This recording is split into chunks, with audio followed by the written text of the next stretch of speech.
What up, team? Crew? How we doing today? Hope you guys are rocking. Back with a little agency therapy today. It's been a rocking week so far. Hope you guys are having an awesome week wherever you're at. Let me know that you guys are here. Drop a little what's up in the chat. Yo, yo, yo. Let's get everything set up here and ready to rock.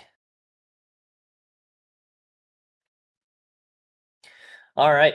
Well, you guys, we're talking a little process-based mapping today. This is a training that I actually learned from a close friend of mine. His name's Ray Johnston. This is something that he introduced actually at our event, Hydra Council, and so I learned it there, and then we applied it, and didn't really make too many changes to it. So it's pretty simple as far as how it all lays out. But if you guys are looking to build out processes that really are going to go in depth and actually systemize your agency appropriately, then this is the kind of process training and the things that you'll actually need in order to do that, right? And so I want to take you through this exercise today because I think it's really effective. We've been doing it inside of our consultancy. I wish I would have known this method back in my agency days, because we would have streamlined a ton of processes and be able to find a lot of bottlenecks within each of our systems. So I want to do a little share screen with you guys today. Per usual, I will drop the link to the mural board inside of the chat here. Give me 2 seconds, but I just want to pull up the share screen here. That way you guys can see it, and we'll pull it up here. Boom. There we go. Rocking. All right. And then let me drop the link to the mural board real fast as well. That way you guys can have access to it. Boom. There we go. What up, Tyler? We're doing well, buddy. All right, there is the mural board if you guys need access to it. A bunch of lessons in here. If this is your first time at agency therapy, welcome.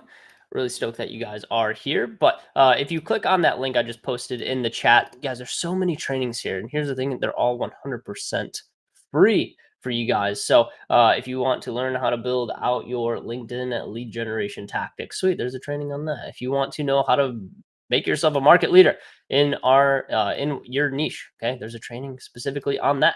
Okay, and there's a bunch of trainings, guys, so you can go in here and kind of pick and pull what you want. If you're looking to price your agency services correctly, sweet, entire training on that.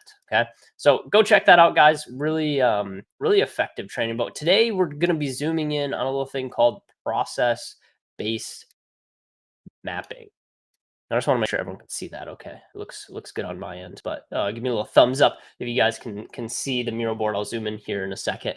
But this is the process-based mapping exercise, and once again, learn this from my good friend Ray Johnston over at Right Hook Digital. If you guys aren't familiar with those guys, they absolutely crush it in the e-commerce space. Really solid operation that they have running over there. And yeah, this is something that it's one of my favorite things that I've learned over the past year, is learning this process-based mapping exercise. And it's relatively simple, and the training today will be relatively short. That way it can stay really impactful for you guys. But basically, this is what a process map looks like. And you have these little squares here, and you have these long timelines, and then you have these like little action steps in between. Okay. And to kind of go more in depth on this, you need to know a couple different things. One, the people that are actually involved in the lanes, and the people that are involved at part of the process, right? So what you'll do is you'll come in here and actually name the process itself, and then from there you're going to add the people in. And as an example, okay, these boxes here, these black ones, are going to be where you drop in your people. Now, I like to change the colors as well. That way you can have the different positions at different colors, right? So, and I'll show you guys an example of this, is like what a full example would potentially look like. Sometimes process maps are really long and can have a lot of detail in them, but I'll show you what this looks like here in just a second. So first thing that we have to do is actually add the people in. Okay, so let me know if that makes sense in the chat. So add people in. Okay, that's going to go in these far left hand like squares. Okay. From there, we're going to pick a process. So we're going to name that process up here in the top left, and you guys can utilize this template. But for this is our Phoenix program onboarding process, right? And then from there, we're going to add in metrics, go back through and add metrics. Okay. Now, if you've never done process-based mapping before, you don't understand what it takes to do process-based mapping, then chances are you're not collecting the metrics yet, specifically on these steps. Okay. So with that being said, just remember you might not have all of these things, but it's a really good way to start to map what you want your process to actually look like. Okay. Now, metric based process mapping, a couple different things here. One, it's going to be really helpful as a just a visual process. Okay. So you're going to have a really good idea of like what happens, who touches what needs to be automated, all that good. Okay. So we can utilize these swim lanes, which is what we call these like long stretches here. These are swim lanes. Okay. And we could talk about everything from delivery time to the quality, some of the lean principles that are followed here, and then be able to highlight, hey, like where are we wasting time? Where are the disconnects? Where do we need to add new processes? Where do we need to automate things? Okay, this is going to make it to where we are able to come in, optimize things as much as possible, and make sure that this process is running smoothly. Okay. So, and it's going to help us create a standard of work. Okay. Now, these little activity cards that you're seeing, okay, that's these things here. Okay. Little activity cards. They look like this zoomed in. Okay. So it's going to have the step number in the top right hand corner. So this will make more sense here in just a second, but the step number in the top right hand corner. Okay. The name of the activity or the step. And then on the bottom here, guys, a couple different things that we need to kind of understand. Okay. And this graph on the far right hand side is going to lay it out for us, is going to be the lead time. Okay. Which is, hey, from the time that the work is received to the time the work is passed. And I might want to do like a little bit more in-depth training specifically on this part, but basically a lead time is when we started something. So like say you onboard a new client. So we might have a lead time of like, hey, this is when we knew that we needed to onboard a new client. And then this is the time that like all the work has passed and we're completely done with onboarding a new client, right? So from the starting point to the ending point, that is what we consider lead time. And there might be idle time in between that we need to account for, and idle time after that we need to account for, before and after the client is actually onboarded, right? So, and then in here is going to be the process time of like, hey, how much time does it actually take to onboard a client, and like how much time are we actively working on these steps? So just know the difference right now between lead time and process time. So lead time is that elapsed time, or like what we call throughput. Okay. And then process time is like, hey, it's that touch time, it's the work time, cycle time, it's what it actually takes to complete the work. Okay. And like you'll have lead time on, things like creative, or lead times on setting up ad campaigns, right? So you can really do this for any part of the business, but you actually have to do time tracking in order to understand this fully. So if you're not doing time tracking, this probably isn't what I would consider the most important piece currently, but this is a really good way to start laying out all of your processes, have a good understanding of the system and how it actually works, and putting steps in line and making sure that you actually have the process laid out and you know who touches what and when. Okay. So that's what we're going to cover today. And then maybe at a certain point, once you guys have a good understanding of this, we can come back through and we can start playing with things like process and lead time, which is kind of nice. Okay. Now, let's go ahead and jump back over here to the action steps. So a couple things, once again, that I want to bring to everyone's attention is that, hey, we need a step number. So, hey, is this what process or what step is this in the actual process? Is it step 1, 2, 15? Okay. The lead time. Okay. Lead time, once again, is the difference between when this step is ready to be worked on versus when it's complete and the next step can start. Okay. If you don't track time, then chances are you don't know this. Okay. And then process time is how much time is actually spent on the task. And then this little percentage C and A is what percentage of the time does the work in the step get done completely or accurately, right? So if you have a good idea of what that looks like, or if you can simply just ask the team, like, hey, how often does this get done correctly, right? And we can estimate this to begin with. Okay. And the goal is to, of course, have everything done completely and accurately 100% of the time. Okay. Now, when we go and actually go into the process based mapping, okay, we start to lay out different steps. Okay. And we need people to do that. And so this is what an example of a process map would potentially look like. Okay. So we have a closer. We might have automation, which is something that I like to add in here of like, hey, what are the automated steps that happen? Because I want to know when the touch points happen, when we're going to shift into automation, and then when we shift back into like human touch, right?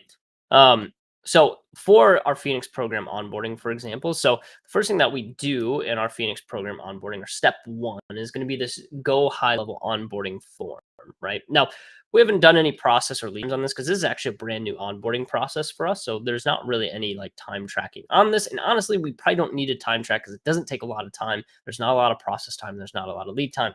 Honestly, probably takes 15-20 minutes for our closer to do this, and then maybe 15-20 minutes for our engagement manager to do this. Now, if we really wanted to dial it in and see how much time it actually takes, which all of this stuff is templatized already, and so it plugs in really easily, we could go ahead and do a process time and a lead time on it. But on an onboarding process like this, probably don't need it. Okay. Now, if you really want to refine, you can do it, but probably not needed. Now, say you were doing this for, your guys' email flows or setting up email campaigns for a client, right? We would want to know the process time and the lead time on those types of things of like fulfillment work, of like how much time it actually takes. Okay. Because it's going to allow us to make better optimizations there. So, just a little caveat to kind of think about as you're building some of these out here. Now, on this Phoenix program onboarding process, you'll notice that it kind of shifts up and down different parts of the lane. So on the closer side, okay, this is what triggers our automation. So we have a go high level onboarding form. We fill that out. We hit submit. Once we hit submit, it's going to trigger a couple different things. One, it's going to send out an agreement through DocuSign.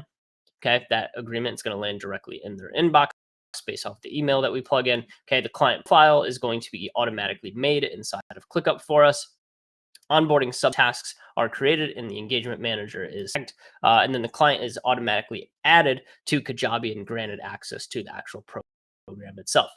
And that we're going to move up back to the closer because and this all kind of happens simultaneously. This not like isn't necessarily like, hey, step one, step two, like this is probably going to happen simultaneously, but in order for like the setup process to actually happen, these automations do have to fire. And so we'll go from that onboarding form through these automations, and simultaneously, this really happens of like while those are being fired through Zapier, the contracts created, subscription, we set that up manually, and then we run the first payment manually as well. Okay. And then from there, we set up their private Slack channel. We always that up manually as well because we want to get them active in the Slack channel and actually send a couple messages back and forth to make sure that they have access, because we always like a trade off when it comes to like a sales conversion of like, hey, you bought from us, you just paid us, let's give you something in return immediately. That way there's that instant gratification, and then there's also no buyer's remorse getting off a phone call and they're like, well, what did I just get, right? So we give them access to private Slack channel. We let them start playing immediately. If you guys are familiar with like Apple's methodology on this, it's like all of their phones, laptops, iPads, they come pre-charged, so you can start playing immediately. So kind of think about that, and like if you guys are like building this out for your onboarding process, how do your clients how do you make it to where they're able to play immediately, right? It's that instant gratification, and then it's also going to help eliminate buyer's remorse as well. Okay, we send that welcome Slack message, which is just like, hey, glad you're here type of thing, and then from there it's going to switch over into the rest of the team. Okay, now this is where the engagement manager comes in, consultant, head consultant. Okay. We send a welcome Slack message as well. This is a templated, and I could probably even be more specific on this, that this is a templated Slack message. And then from there, our client engagement manager is going to invite the new client to all recurring calendar events, invite to community Slack channels, set up the KPI tracker, and then there's another process down here we'll talk about in a second, and then send the onboarding gift as well. Now, part of our onboarding process is that we're also going to need the client's help on this as well. So if you guys need the client's help to finish your onboarding process, which a majority of our onboarding process need the client to fill out some sort of onboarding form, get us access to things, right? We need to be able to step that out as well. And so from the client's perspective, we need them to fill out the initial onboarding form. Okay. After that, we're going to send that onboarding gift because part of our onboarding process is that we get their address. And then they complete our deep dive audit, okay, which is also part of our onboarding, and we need that done. Now, after this deep dive audit is done, our client engagement manager will come back in through here and run that audit, actually through a chat GPT prompt. And then we'll also review onboarding audit and run through ChatGPT. Okay, so which I think this is actually a redundancy here, so I just need to make that change. Okay, from there we'll schedule a kickoff call. We'll attend the kickoff call, and then we'll set 30-day impact items based off of that actual call and the client journey that we're looking for with them. Okay, we're going to store the Fathom recording into the client notes, update all the impacts items in the client notes, and set any follow up subtasks inside of the client profile that are needed from that specific call. Okay, now I need to come back through here and actually number these steps as well, as you can see. But that's essentially how we do the process map, and it takes a little bit of time, of course, because you got to think very in depth of like, okay, what happens next, what happens next, what happens next, right? And so if you're struggling with how to extract a process like this, well, the best way to do it is actually record yourself onboarding a client, right? Whether that's through a Loom video and actually just talking through it of like, okay, here's what I'm doing first, here's what I'm doing second, and sometimes doing the action live versus trying to just think about, hey, how does the onboarding process flow again? Will actually extract this out. Right. And it becomes a lot easier to be able to extract it out. So that's pretty much it. Like that's the entire process. And here's the thing is like we make renditions to this pretty often and we'll pick and pull things out. We'll add things in. May have forgotten something and so it needs to be shifted over, and that's what's great about a process map like this is that we can kind of like select certain amount of squares and like just drag them down if we need to add extra steps in, and then we have a full understanding of how it actually works. And this is a really good tool to be able to share with the team of like, hey, this is the step by step, this is how long it should take to actually do this, and here's how much time it actually takes to do this. So we have a good comparison. So we can optimize the process because if our onboarding process is taking too long or we're wasting a lot of time here, if we feel like we're wasting a lot of time, well, we can verify that through time tracking and be able to actually make edits to make it more streamlined, whether that's through things like automations or making the steps a little bit more simple, creating templates to help guide that process a little bit more, and hopefully eliminate a lot of the actual process time it takes to complete the task, right? And that's the whole idea behind process mapping is that eventually when we have a process really dialed in, or we have a process that we've been running for a long time, well, we can come back and we can optimize, right? And we can pick and pull things out. We can templatize certain things. We can add in certain automations. I'm sure there's ways that we can add more automations to this. It's more of like when we have the time to, we can come back to it. But right now, like this onboarding process, it does work well. It's relatively quick, but at a certain point, as the team continues to grow and we want to optimize our own systems and operations, well, we're going to dive back in here and we're going to say, okay, well, what are the areas specifically that are taking way too long, right? Maybe something that's happening is the audit process. Okay, the audit process is taking too long on our side, and we need to be able to minimize that, right? That was something that was happening with us. That's why we built a chat GPT prompt to help build out the audit process and have a better understanding of how it works, right? And so you'll make these little edits in between in this process of building a process map of like, oh shoot, that's really inefficient, or hey, two people are actually attending this meeting. Why do we need two people there? Maybe only one person needs to be there. Okay. Now, in this case, two people do need to be on the kickoff call, our consultant and our engagement manager. But for us, like maybe there was three people on this call. It's like why are there three people? This is a waste of at least 1 hour of work time that we can get back, right? So this just helps flush out exactly how the process is structured, how it flows, and what can be edited, removed, added to make it a more efficient system. Okay. What's up, Sky? Long time, brother. Hope you're doing well, man. I miss you. Sky said this is a really helpful way to visualize these types of processes. Thank you. You're welcome, brother. Yeah, if you need access to this or if you want to like drag and drop this, you can come in here and you should be able to copy it into your own board. Does it take some time? Yeah, of course it takes a little bit of time to add these things all in. But I'm telling you, man, like you do this, you do one of these a week for one of your processes. You have 52 really solidified processes by the end of the year that you're like, okay, like we have a good understanding of how this flows and how this works. And we can make edits to it and we can actually optimize this really well. So that's pretty much it for like the process based map. I guess like are there any questions on this or like how it works exactly? The biggest thing is just putting it on paper and actually starting, right? I know it does take some time to do process maps like this, but it is worth the time and effort to understand how it actually works and where you can optimize.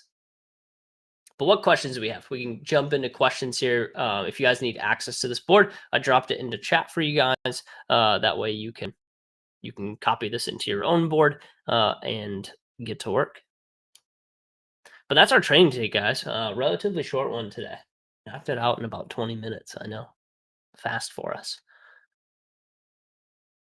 But this is one of my favorite things that we've implemented into our business recently. It's been really effective in us being able to kind of lay out even our own processes. So shout out Mr. Ray Johnston for sharing this with me. It's been really effective in our ability to one scale our business, but also be able to put systems behind our own business. It's funny because like we teach people how to do this for their businesses, and it's like sometimes you got to drink your own medicine as well. So, any questions on this, guys? Questions.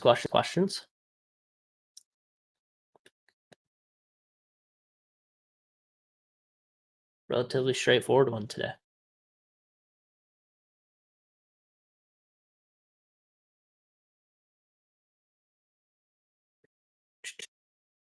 How are you tracking failure rates at different steps and identifying drop off or friction points? Yeah, good question. So initially, how we're kind of tracking these is more of gut reaction of like, hey, like how often do we feel like we kind of fail at this step, right? So it's more of an estimate than it is an actual. As you start to get these processes more dialed in, I think you have a good idea of what fails a lot of times. And the more automations that you can put into place, the less failures that you guys will have. So that's where we always look to automate, what we can first. That way we don't have as many failures. But I mean, it's an exercise of tracking as well, right? So we need to be able to track. And here's the thing: is like we can't always track every single process, but one of the best exercises that you can probably do is either record the team or record people's actual like flow. Like so, say I was trying to find failure points in this onboarding process, whoever was involved in the onboarding process for an entire month, I might have them do like screen recordings and say and try and figure out, hey, what buttons are they pressing? What are they doing specifically to that we can optimize this? And I might see a path of like, hey, you're going into resistance during this part of the process. And this is where things are breaking down and failing. And I can actually see the buttons that they're pressing, which I know it kind of seems like really intense, but like if you're wanting to really optimize and be able to see exactly where the failure points are in a specific process, then you're gonna have to get team recordings and you're gonna have to figure out, hey, where is this falling apart, and why is it not effective, right? So you're gonna have to actually visually watch your team work on this process to understand where the failure points are happening, Sky. That's really the only way to do it. And with this, like you can just set up Loom and literally record 8 hours of Loom if you needed to, right? On the day-to-day activity of the team. And then from there you play it back in 2x speed and just watch what they're doing on a day-to-day cadence. Now, do we have time for that? Probably not, right? But I will say, my buddy Ray, who introduced this to me, he did one department, his email department, and he watched. I think it was like I want to say it was like 60 hours of like game film of his team working his email process, and he got 40% capacity back because his team was so inefficient and he put processes in place of like, hey, this is how this should run, or hey, we need to stop doing this way, and he got 40% capacity back from his team. And that's the power of going that in depth on finding failure points or like points of friction in some of these processes. Is if you can actually see the work that's being done, then you can change a lot of it, right? And you can bring in better optimization. So that's how you do it. Is it fun? No, dude, it's brutal. Like it's not an exercise that is enjoyable for anybody. So I will say that it's definitely tough, but that's how you find the failure rates and the friction points at each step. Is you actually have to watch. people do it, which is so painful. It's so hard to do sometimes. So hopefully that makes sense, Sky. Felix, I see you just jumped in, dude. What's up, brother? Look at we're following you around the Miro board. Say what's up in the chat. Any questions on this? Also, Sky, when we getting lunch? We gotta get some OBJ lunch.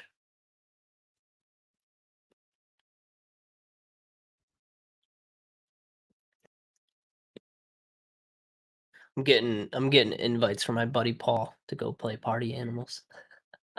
Love it. Cool, guys. What other questions do we have? This guy said ASAP. Let's do it, bro. You let me know. I'll make some time to come hang, or you can visit me in Nashville if you're feeling a little spicy.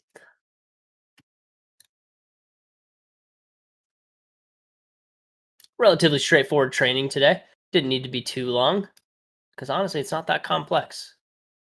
The complexity comes when you actually dive in and start to discover what you don't have mapped out or what you don't have process behind.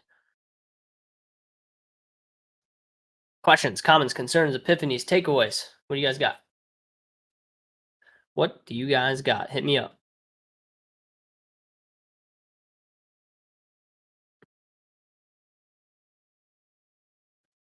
That's pretty much all I got for you guys today. Short one. Real quick, before we hop off, give me a couple topics for the next couple weeks here. Anything that you guys need help with, anything that you're struggling with, anything that you want to see as far as content goes. Sometimes it's tough to come up with content. So sometimes I need some idea generation. What are you saying here, Paul Daly? What's up, dude? Hope you're doing well, man. What if what are you saying here?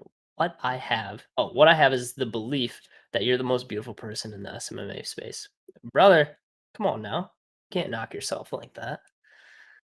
You guys got a good looking crew over at GYA. You know it to be true. You know it to be true. Love you, bro. Come visit me in Nashville soon. Any other questions, guys? Relatively short stream today, but wanted to drop this little process-based mapping exercise to you guys. It's been really effective for our agencies and how they've been building out a lot of their systemization. It's been really effective for us as well. It's brought a lot of efficiency. I mean, we're way more profitable now because we just don't need as many people. And that's what happens. Is like when you get these process maps really dialed in, you just don't need as many people on your team, right? Because you're really optimized and things are just you just don't need as many people, right? So which is I think everyone's goal for the most part is more profit, right? Which this helps with.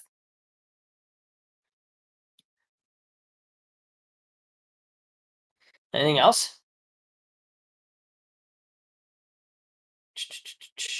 All right, team. If you guys want to drop me content recommendations, shoot me a DM on Instagram or Twitter or something, and I can come up with some more ideas. It's funny, man. It's like been doing agency therapy for almost 2 years now, and it's like might need to start recycling some things. I'm sure there's a bunch of other things I'm just not thinking of, but let me know. If you guys have any content that you want me to bring to the table, happy to do some custom stuff as well. If you have something that you want me to work on for your agency, let me know. I can also create some content around things that you guys are struggling with, which might be super fun as well. So awesome, team. I appreciate you chilling with me for about half hour today. We'll be back next week. Not sure what we're going to cover quite yet, but figure it out. Give me some recommendations. We'll see you guys on the next one. Peace.